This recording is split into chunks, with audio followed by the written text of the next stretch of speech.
우리 함께 따라해 볼까요? 우리 그 일곱 번째 도피성을 향해.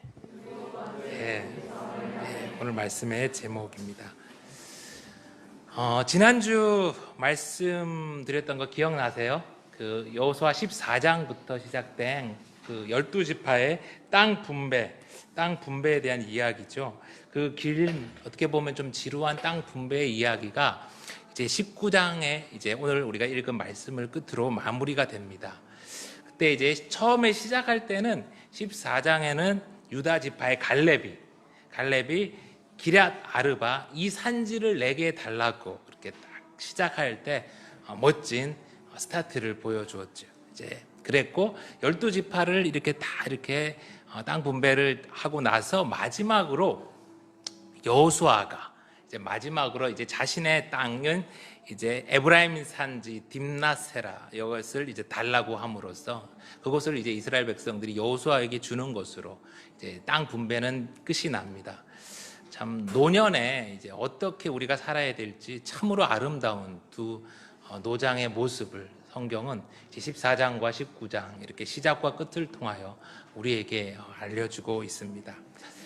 얼마나 감사한지. 만약에 갈렙이나 여호수아가 그때 욕심을 내면서 조금 더 땅을 더 달라고 하거나 아니면 전임자였던 모세처럼 모세가 120까지 살았으니까 10살만 좀 더 살게 10년만 더 살게 해달랐다고 그렇게 기도하고 조르지 않고 자신의 사명을 이제 다 하고 욕심내지 않고 이렇게 삶을 마무리하는 모습이 오늘날 우리에게 참 큰 도전을 주게 됩니다.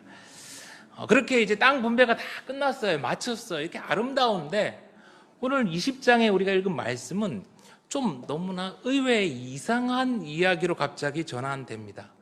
우리가 읽은 20장의 말씀에 무슨 이야기가 시작되죠? 우리 1절, 2절을 한번 같이 읽겠습니다. 1절, 2절 1절, 2절 시작. 여호와께서 여호수아에게 말씀하여 이르시되 이스라엘 자손에게 말하여 이르기를 내가 모세를 통하여 너희에게 말한 도피성을 너희를 위하여 정하라. 이런 말씀을 하세요. 좀 뜬금없지요. 각 지파에게 치열한 그 나름 생각과 고민이 많았던 이 땅 분배가 끝나고 나서 도피성을 정하라고 이야기를 하는 겁니다. 그런데 이 오늘 도피성을 정하라는 말씀은 절대 뜬금없는 이야기가 아니에요. 이미 민수기 35장에 하나님이 모세를 통하여 이제 이스라엘 백성들이 가나안 땅으로 들어가기 직전에 그들에게 모세를 통하여 아주 자세하고 또 중요하게 말씀을 한 부분입니다. 우리가 3절의 말씀을 같이 한번 볼게요. 3절 시작. 부지 중에 실수로 죽은 자는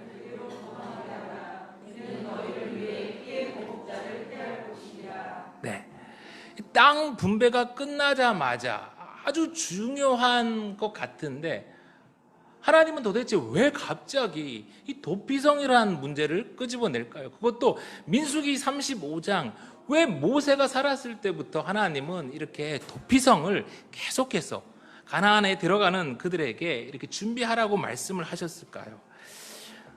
그냥 생각해 봤을 때 땅 분배가 끝나고 나서 그냥 드는 생각은 먼저 고아, 과부, 나그네 이런 사람들이나 다른 또 어떤 사람들에 대한 배려를 하나님이 먼저 생각할 만도 한데 왜 하나님은 들어가기 직전도 그렇고 땅 분배가 끝나자마서도 이 도피성을 가만히 보니까 어떤 사람이 들어갑니까? 부지 중에 실수로 사람을 죽인 자잖아요. 부지 중에 죽였더라도 살인자잖아요.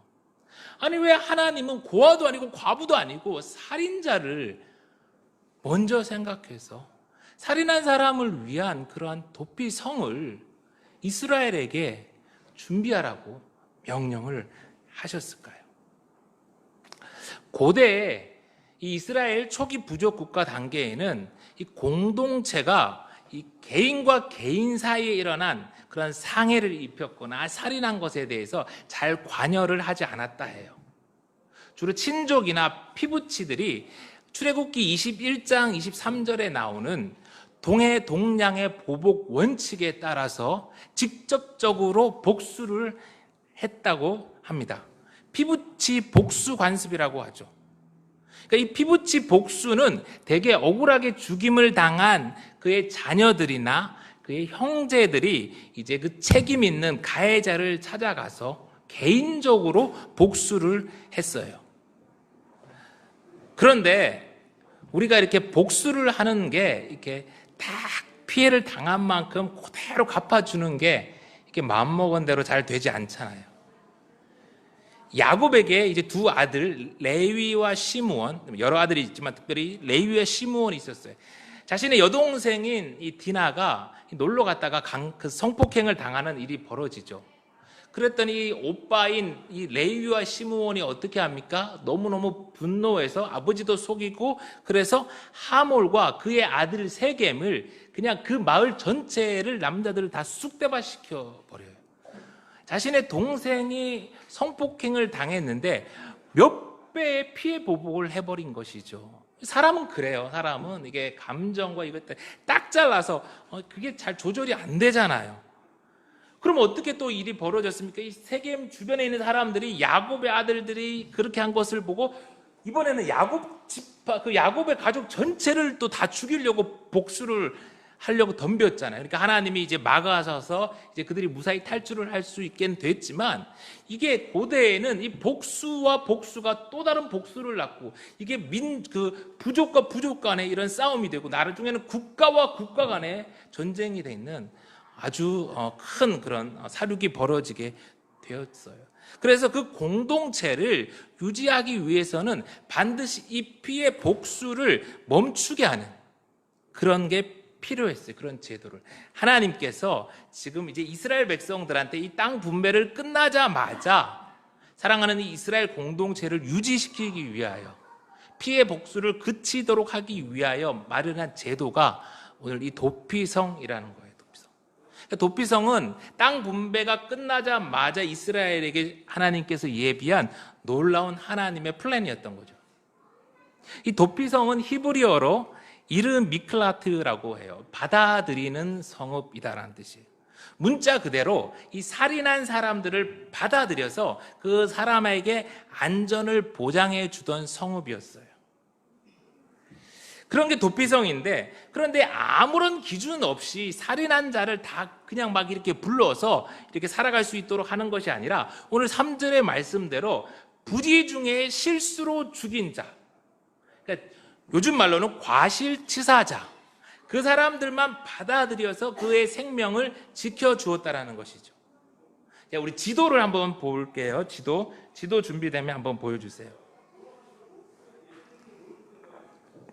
7절, 8절에 나오는 말씀대로 이 이스라엘의 도피성은 여러 군데에 흩어져 있었어요.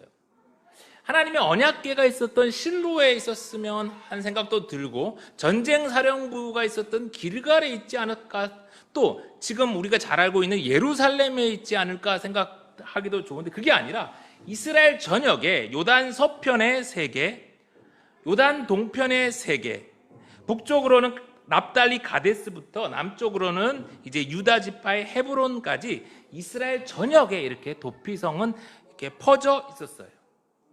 하나님이 왜 이렇게 도피성들을 이렇게 이스라엘 전역에 이렇게 퍼뜨려 놨을까요? 이렇게 하나님이 도피성을 곳곳에 배치하면 무슨 효과가 있냐면, 부지 중에 살인한 사람은 누구든지 가까운 도피성으로 하루길이면 다다를 수가 있었다는 거예요.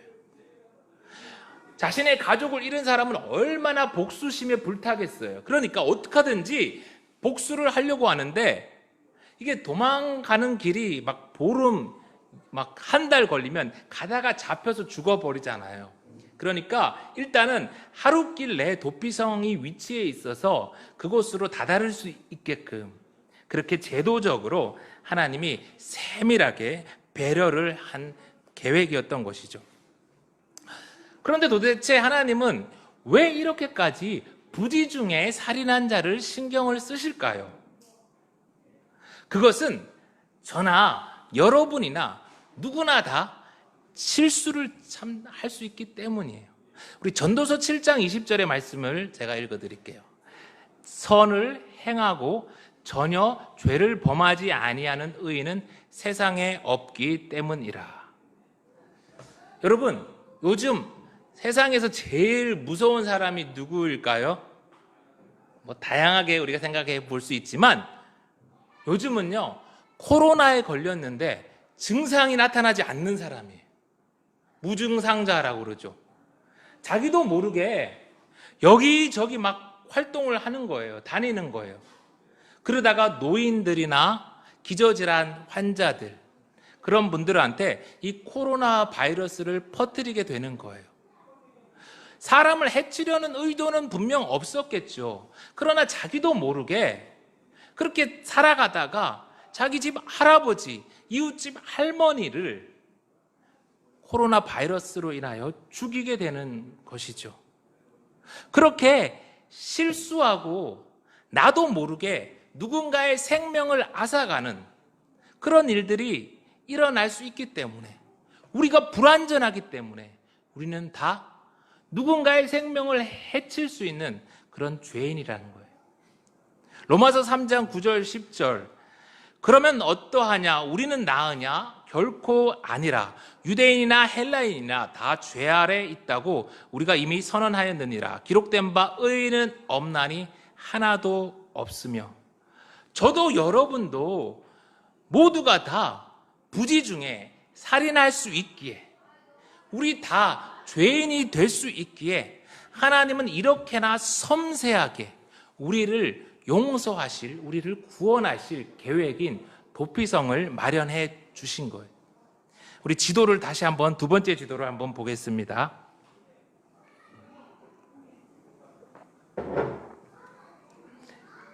까만 거는 도시의 표시 이름이고요. 흰색은 그 도시의 이름이에요. 게데스, 의롭다. 바산 골란, 망명. 길르앗 라못, 가장 높은. 세겜, 어깨. 베셀, 요새. 헤브론, 교제하다. 도피성의 이름들이 하나같이 다 좋죠. 별로 이렇게 나쁜 의미는 없어요. 의로운 곳, 어깨는 우리가 기댈 만한 어깨, 우리가 교제할 만이, 우리가 피할 망명처, 가장 높으신 이, 우리가 거할 요새. 여러분, 이렇게 딱 들을 때 뭐 혹시 좀 생각나는 거 없으세요? 생각나는 거? 네, 있죠. 네, 있다고 해주세요. 도피성은 죄인 된 인간들을 위한 하나님의 구원의 계획인 예수 그리스도를 예표하고 있어요. 저 이름의 뜻 하나하나가 다 예수님한테 어울리는 이름이죠.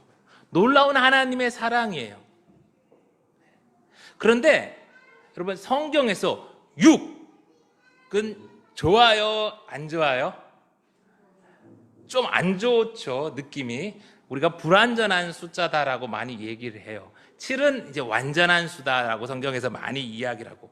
그러면 하나님이 도피성을 우리한테 주실 때 다 7개를 주셔야 될 것 같지 않아요? 7개야 돼야지 완전하지. 왜 불완전한 느낌의 이 6개의 도피성을 주셨을까요? 이 도피성이라는 것은요, 부지 중에 살인한 자만 들어갈 수 있어요. 그렇죠? 그런데 여러분, 인간이 부지 중에만 살인을 하나요? 아닐걸요? 모르고 살인하는 것보다 알면서도 욕심 때문에, 정욕 때문에, 원한 때문에 살인하는 경우가 더 많을걸요? 코로나 퍼지면 노인분들, 어르신들, 그리고 몸이 약간 환자분들한테 치명적이라는 것을 알잖아요. 그런데 많은 사람들이 클럽에 가요. 답답함 때문에, 자신의 정욕 때문에 그렇게 가는 거죠. 전쟁이 나면 수많은, 수천, 수만의 젊은이들이 죽고 다친다는 것을 알아요. 알면서도 정치인들은 전쟁을 선택해요. 여러 가지 이익과 욕심 때문에. 그동안 우리의 역사는 그런 것들을 보여줬어요. 다시 말해서 인간에게는 부지중에 사람을 살해한 사람들을 용서하기 위한 도피성도 필요하지만 때로는 알고서도 욕심 때문에, 욕망 때문에 누군가를 해친 그런 죄인들을 위한 용서의 방법도 필요해요. 구약의 도피성은 정말 놀라운 하나님의 계획이지만 완전하진 않았어요. 인간에게는 7번째 완전한 도피성이 필요해요. 그게 어디예요?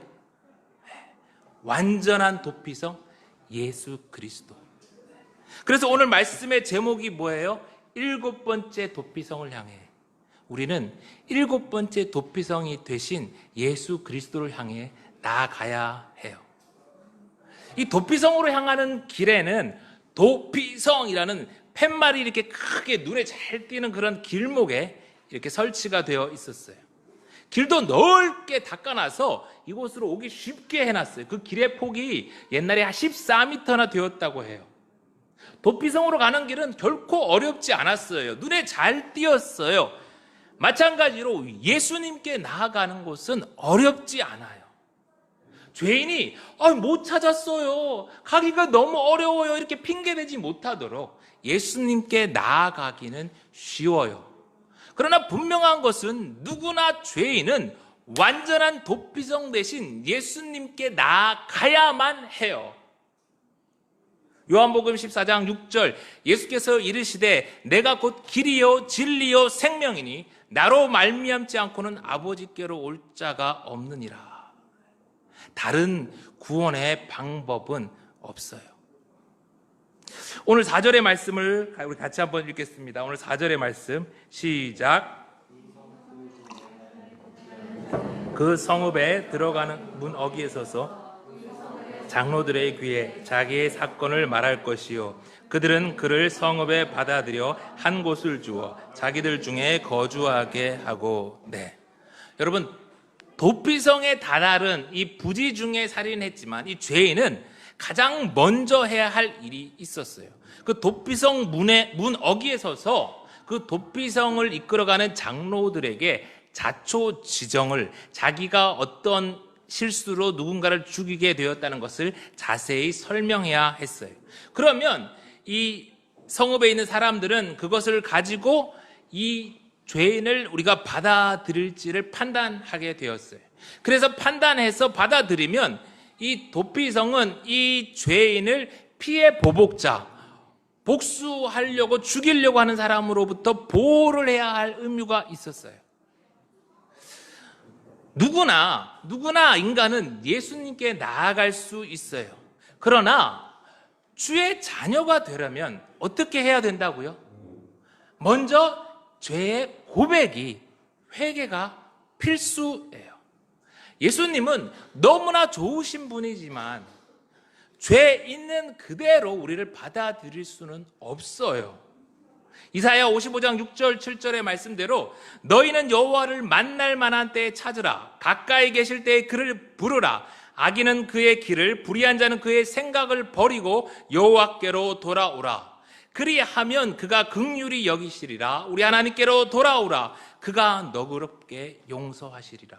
돌아와야, 회개해야 하나님이 인간을 용서하여 주시고 품어주실 수 있다는 거예요.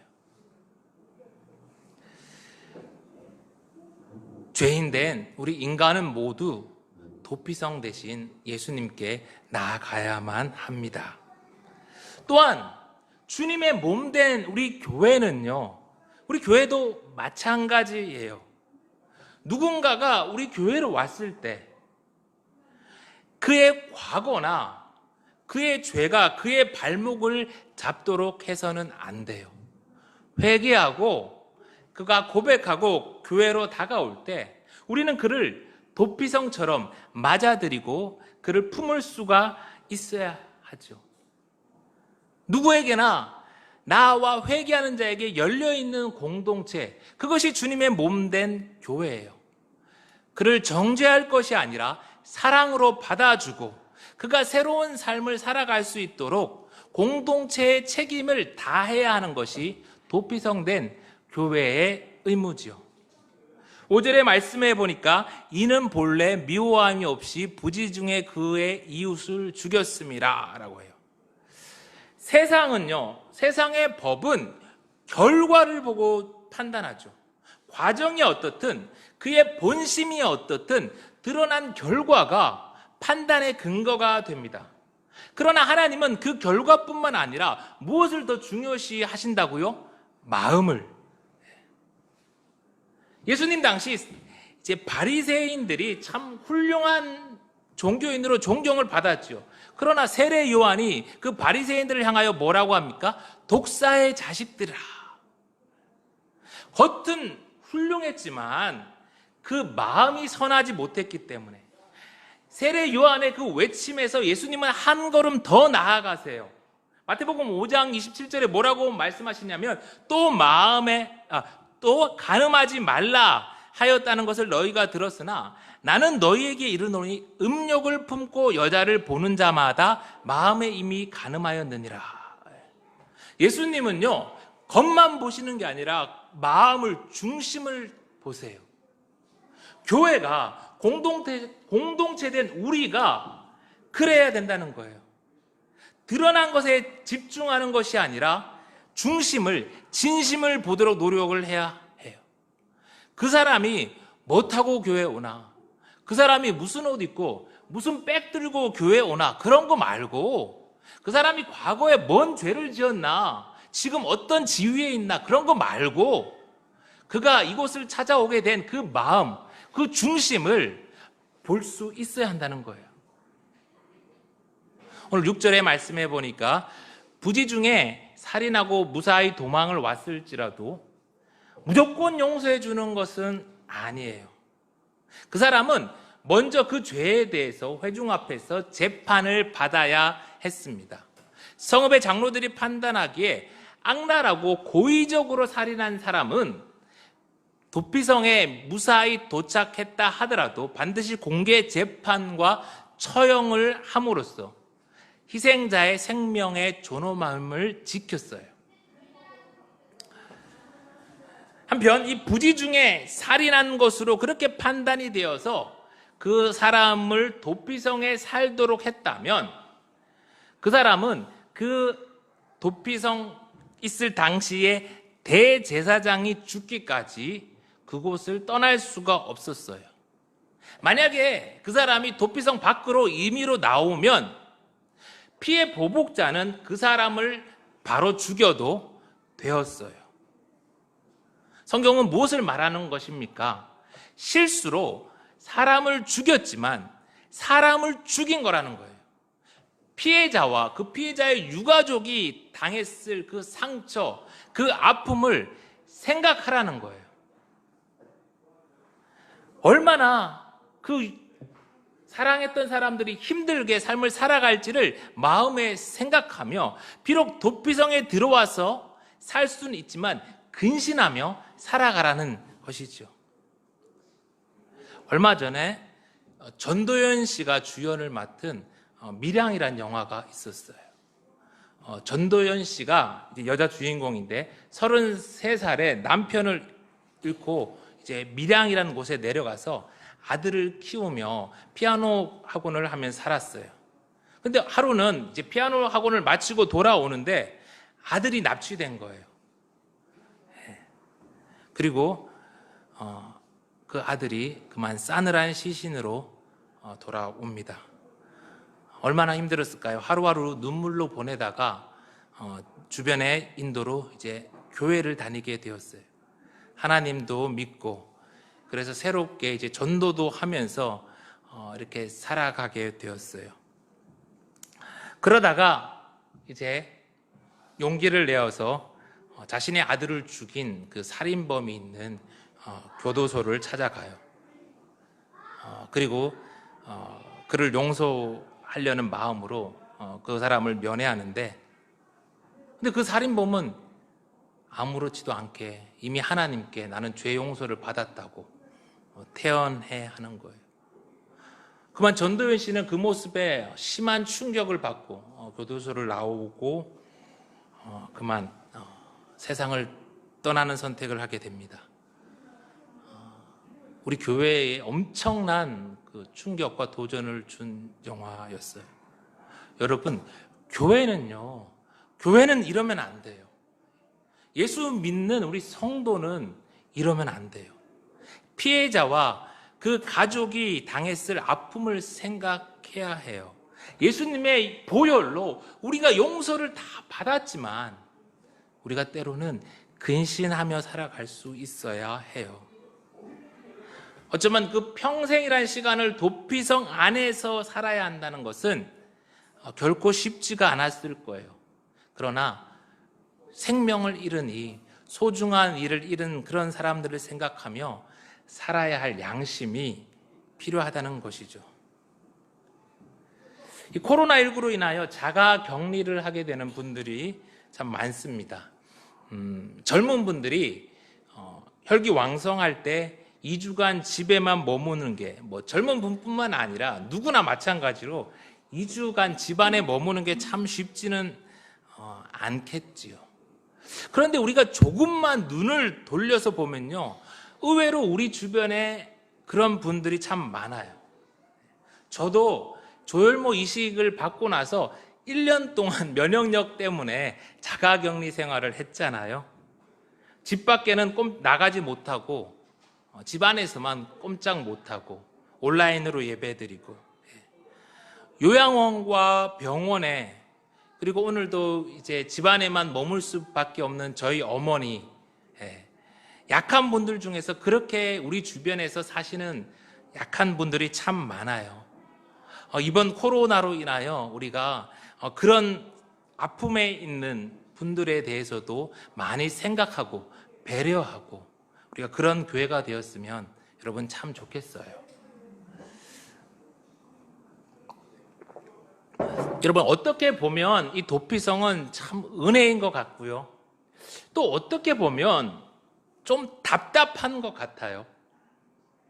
그런데 이 도피성 안에서의 삶이 영원한 것은 아니에요. 이 부지 중에 살인한 자가 이 도피성 안에서 살지만 대제사장이 죽으면 비로소 그는 자기 고향으로 돌아갈 수 있었어요. 일종의 그 대통령 무슨 취임 특사 같은 그런 것으로 새로운 대제사장이 세워지면 이제 자기의 고향으로 돌아갈 수 있는 기쁨이 있었다는 것이죠. 또 다른 의미로 이 도피성과 교회를 우리가 함께 생각하는데요, 이 교회는 영적 전투가 치열하게 벌어지고 있는 이 세상 속에 하나님의 성도들을 위해 하나님이 예비한 도피성과 같은 거예요. 지난주에는 제가 교회에 대해서, 교회는 편안한 크루즈선이 아니라 전투함이라고 말씀드렸잖아요. 또한 오늘 교회는 치열한 삶을 살아가는 여러분들이 도피할 수 있는 그런 공동체죠. 생각해 볼 때 그러면 그 도피성이 불편할 수 있다는 거예요. 궁궐이 아니라는 것이죠. 우리가 살 궁궐은 여기가 아니라 새 하늘과 새 땅이니까요. 궁궐이 아닌 도피성에 우리가 살아가다 보니까 우리에게는 때론 여러 가지 제약들이 따릅니다. 삶이 불편해요. 내 돈인데, 내 시간인데, 내 마음대로 쓰고 싶은데 그렇게 못한다는 거예요. 나가면 안 된다는 거예요. 제약이 있다는 거예요. 그러다가 대제사장이 죽고 새로운 대제사장이 오면 우리는 주께서 예비한 본향으로 돌아갈 거예요. 새로운 대제사장인 예수 그리스도가 다시 오시면 조금 힘들고 조금 불편하지만 예수님이 다시 오실 때까지 우리는 어떻게 보면 이 도피성과 같은 인생, 도피성과 같은 교회에서 조금 인내하고 좀 기다리고 참으며 살아야 합니다. 새 하늘과 새 땅, 우리가 천국에서 영원한 삶을 살 때까지요. 오늘 9절의 말씀을 마지막으로 보겠습니다. 이는 곧 이스라엘 모든 자손과 그들 중에 거류하는 거류민을 위하여 선정된 성읍들로서 누구든지 부지 중에 살인한 자가 그리로 도망하여 그가 회중 앞에 설 때까지 피해 보복자의 손에 죽지 아니하게 하기 위함이라. 예.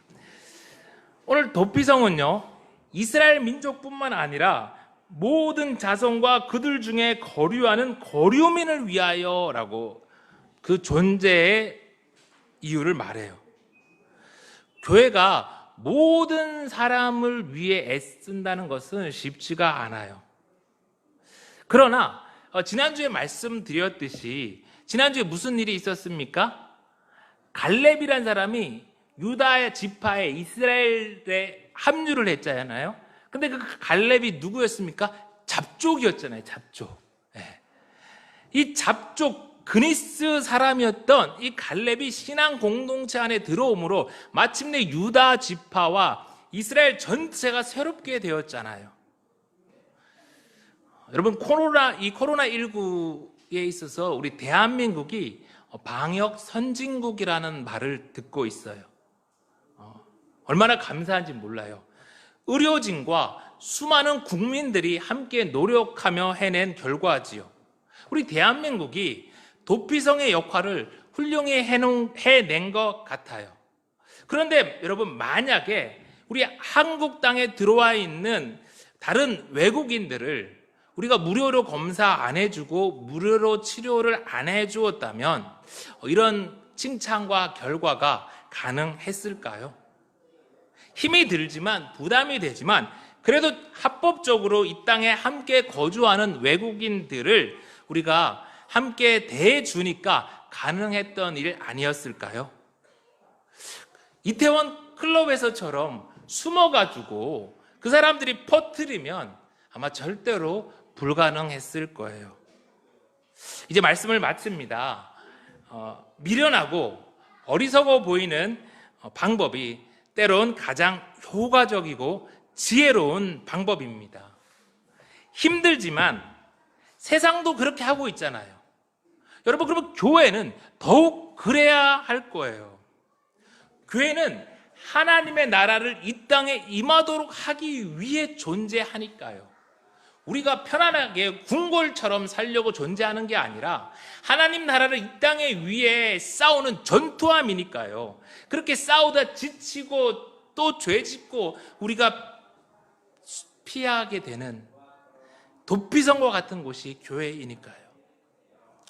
작지만 우리 예수생명교회, 그런 교회가 되었으면 좋겠습니다. 우리 그런 교회 만들어갈 수 있었으면 좋겠습니다.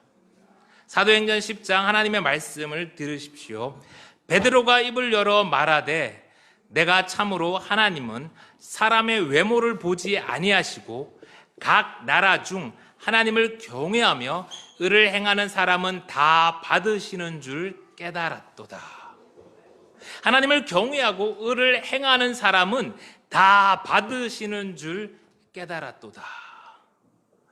회개하고 하나님께 나오는 모두에게 활짝 열려있는 도피성과 같은 우리 교회 되기를 간절히 소망합니다.